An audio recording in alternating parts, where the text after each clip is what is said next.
Hey there. So today it is Tuesday, but it is not 10 o'clock. Well, it's probably 10 o'clock somewhere. We are in Ohio, and so we're staying with my aunt's place, and we don't have good internet or Wi-Fi out there, so we came into town or somewhere here in Millersburg where we can get a little bit of Wi-Fi. Or at least a hotspot from our phone. So we're here in the RV, and last week we made a bunch of announcements about buying the RV and about other things, and so we thought it would be good to talk about some of the reasons why we do the things that we do, why we choose an RV versus driving in a car and things like that. Because honestly, I can drive faster in a car than I can in an RV. I can just consistently keep driving the highway. Anyway, so here we are in the RV, and you can see where the boys are. Say hi. Hi. Yep. Oh, where's Eric? He's over here. Oh, he's hiding. Hi, Eric. Oh, he's playing with one of our traveling toys. So here we are. And I actually need to go I was going to make some coffee, and I haven't quite made it yet, so I need to go and pour it over there. And I thought, last time I talked about how in our life purpose statement, we had a goal with our family having both a house that we could use for hospitality, offices, and so forth, and that we also had a goal for traveling to be able to visit family and friends, to be able to encourage those who needed to be encouraged, as well as encouraging ourselves. So that's part of what it is. And Stacie has to carry the weight of most of our travels and things. Like, she has to take care of all the boys and a lot of other things, and so it's a lot of work to travel. So I thought it would be good if Stacie shared a little bit about What we've been trying to do. What we've been trying to Keep do. our family sane while Yes. still saying yes to family opportunities and ministry opportunities. Yeah, we've, of course, constantly keep in touch with each other on how the family seems to be handling the different challenges of traveling and ministry opportunities and conferences that we're going to and things like that.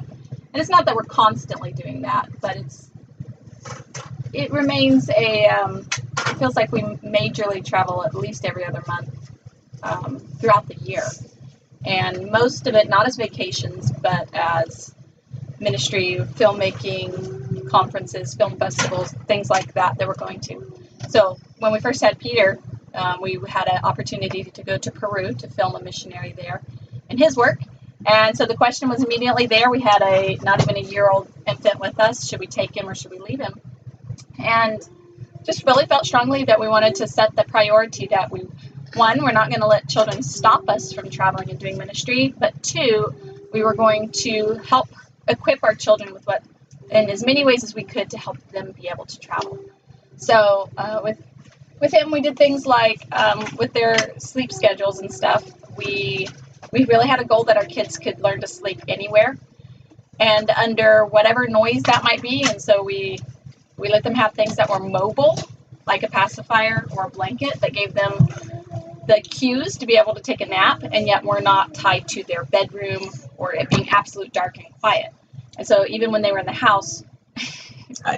I'm making coffee. You're Sorry. making coffee right now.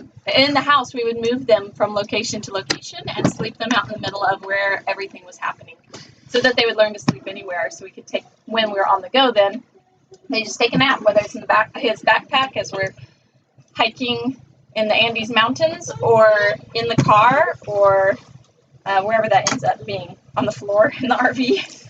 I think William's ready for a nap. We have pictures of them at the film festival where I've got even up to 3 of them napping on chairs on the back of the auditorium while the speakers are speaking. So it really was our goal from the beginning to help them learn how to rest everywhere, to eat everywhere, and that we could take things, give them stability in the ways we could, but things that were still mobile that we could take with us.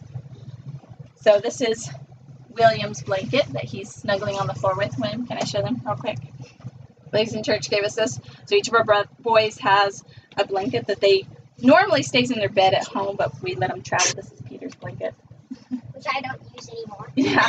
You still have it with you. I just have it with me, and I typically keep it under my pillow so that if my blanket falls out of my bunk bed doing that, I don't have to get up, and instead I just pull it out and sleep with it. Or it's also my replacement pillow. So it's your replacement pillow or your replacement Right. blanket. We even did things like we chose which blankets we wanted them to have so that they were dark colored so they wouldn't get gross looking as they travel.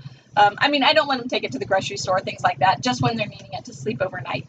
Otherwise, I have a very small little fuzzy blanket that they get when they're out and about if they need to take a nap, just in our regular daily life. So, how's your coffee? Well, I'm about to find out how the coffee is because it's not properly a coffee talk if there's no coffee. So Fair enough. Gotta get that going. So that's just one example of something small that we've done to try and add stability to their lives. Oh, do we have your blanket with us, or is it at the house? You want to show your blanket? Hudson's blanket's on this trip. I think it's at Aunt Wilma's house right now. I don't think it might still be. We were sleeping inside the house at Aunt Wilma's place instead of in the RV, and that way we didn't have to keep all the hookup and everything while we were there. So I think your night is back there, Hudson. I'm sorry, buddy. All right, so I'm about to taste the coffee. I'm using a travel mug. So there's a lot of work that goes into traveling, and so generally, whether you're traveling by car or by RV, there's just a lot of work. And so if you know it and you're willing to pay the price, you can travel. But it's a lot of work, and sometimes it's just a lot of fun, and other times it's a lot of work. It's a lot of work.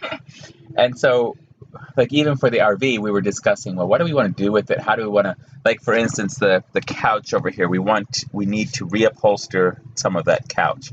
And we've got several other.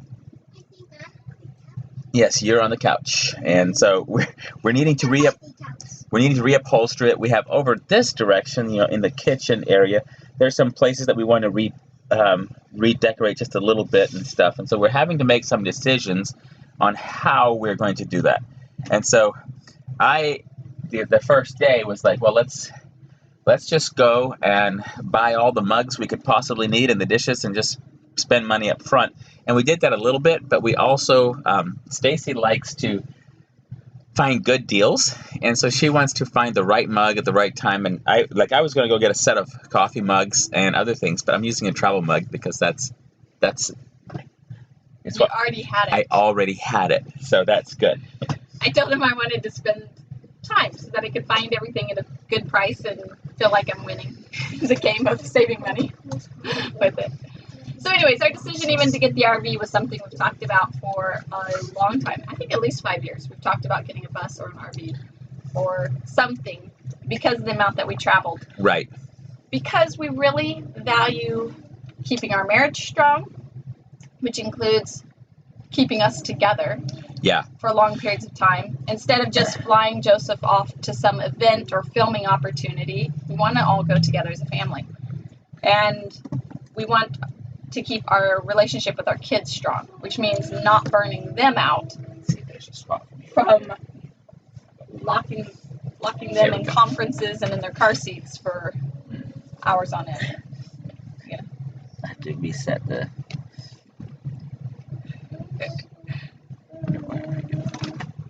There we go. Okay, so there you. I think I've got you. All right. Sorry. Still didn't work right.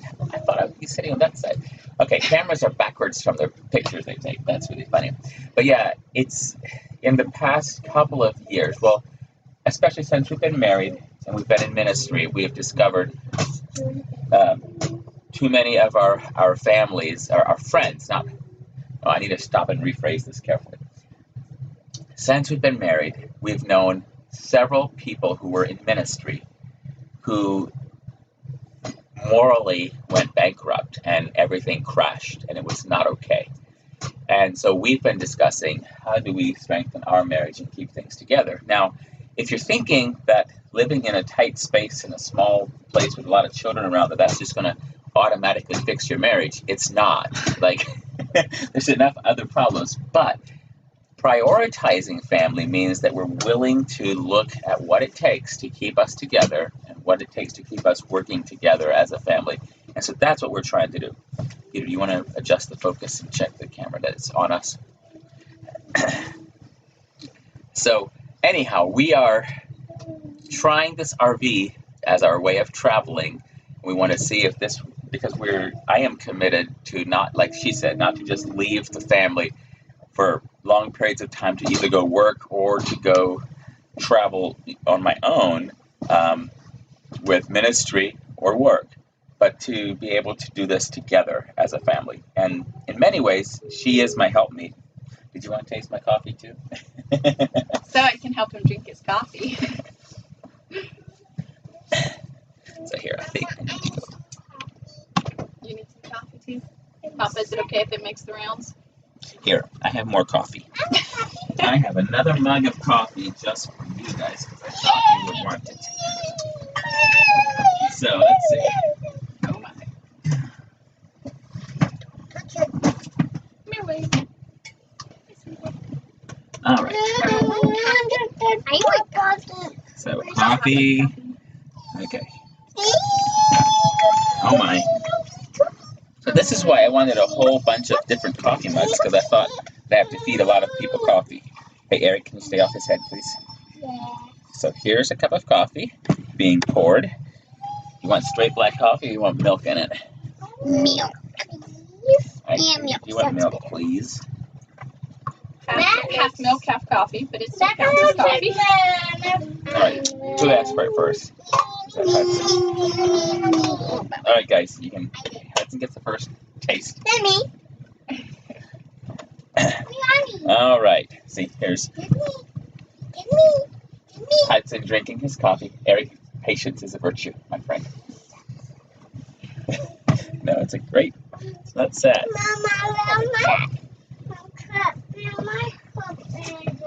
William, your cup. You're gonna have to share your cup over here. Oh.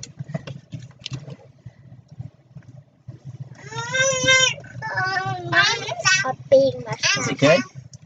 All right, William, go over to mommy, and you can have some coffee too.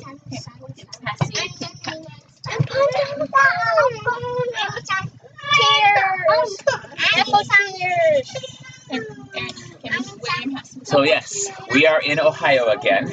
We're here this week, so it's taking quite a bit to get everyone a sip of coffee. Alrighty. Please sit. You can have another chance here. So we're here. This is our first trip. We were visiting for my cousin that he got married on Saturday. So we're here for a wedding, and then we will be here at the Step Out of the Boat conference starting on Thursday night. And so we're also doing some interviews. So we're starting, as I mentioned last week, we're beginning to film some things for our next for My Amish Story Keeping the Faith series. So My Amish Story Keeping the Faith series, we're doing some of that, and we are. So what's fun about Thursday night, though, at the Step Out of the Boat conference is that I get to do a chalk drawing, which I used to do all the time. And I used to travel around a lot and do chalk drawings all the time. And so I'm getting to do another one of those. And then Stacie plays the harp. And so she's going to have her harp along. And we're going to hear some harp music on Thursday night as well. So that was another nice thing with the RV. It does carry a lot more stuff. Yes, we have a lot more storage space here than we do in the Suburban. We were having to always take into account how much space we had, what we were taking, how squished we were. All the boys' suitcases were under their feet, and that was how we traveled. And it is true that if we have more space, it does take more fuel. So our fuel mileage is not very impressive, but we are able to all go together, and it is nice having the bathroom in the vehicle where the boys can be. We don't have to stop every time someone has a problem. So that is awesome. So we're able to drive longer, but it also takes longer because I can't drive always. Like out in Kansas, the speed limit was 75, and I had to drive 65 because of the wind and things. So there's a lot of give and take on it, but we are trying. We were really encouraged when we saw, Bob and Holly from our church. They've been very intentional with the way they used RVs and boats and other things for their family and their children. And that encouraged us to think through, well, what can we do that would help us? Because that's one of the things I really appreciate about Bob is his strong message on to couples, on family, on men to love their wives and to take care of their wives and stuff. And so I am trying, but I'm telling you what, it is amazing how many different ways you can be your family is a blessing, and it can just be a challenge where you have to really learn. And so what I thought I learned when I was a kid, where we said, well, if you can learn to get along with each of your other siblings, then you'll be able to get along with anyone in the world. That was what my mom told me. Well, sanctification doesn't just happen when you're a sibling. Sanctification is also happening when you're a parent, and you're having to learn how to interact with your children in a closed space. So what we're hoping for this afternoon is a little bit of time where we're not in the RV, but we're going to a park or something and running around a bit. And then we're also, of course, because we're in Amish country, we're always looking for picturesque roads where there's beautiful roads where Amish buggies go by. So we're looking for some of that to film, because Stacie enjoys filming that. Here, Peter, I'll flip switch with you.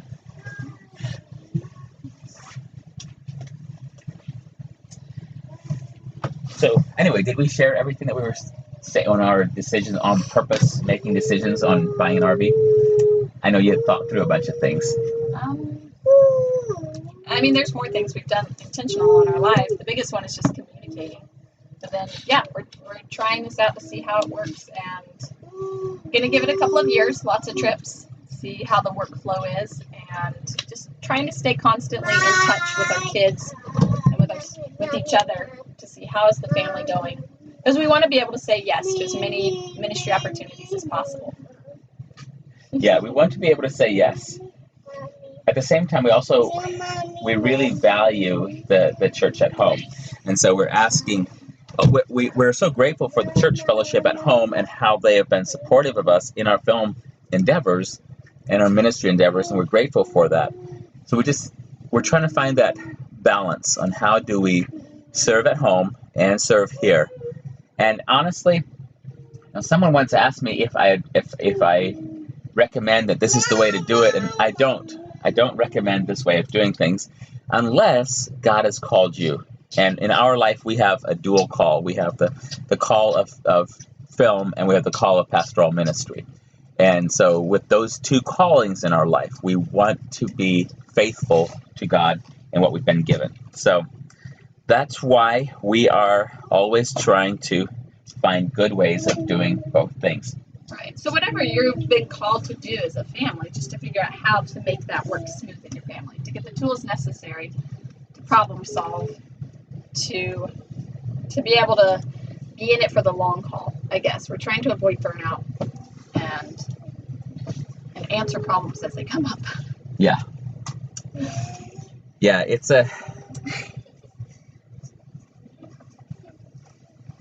amazing to me when I look at all the lives that are together here in our little family, because, Peter, I'm sorry, where are you trying to go?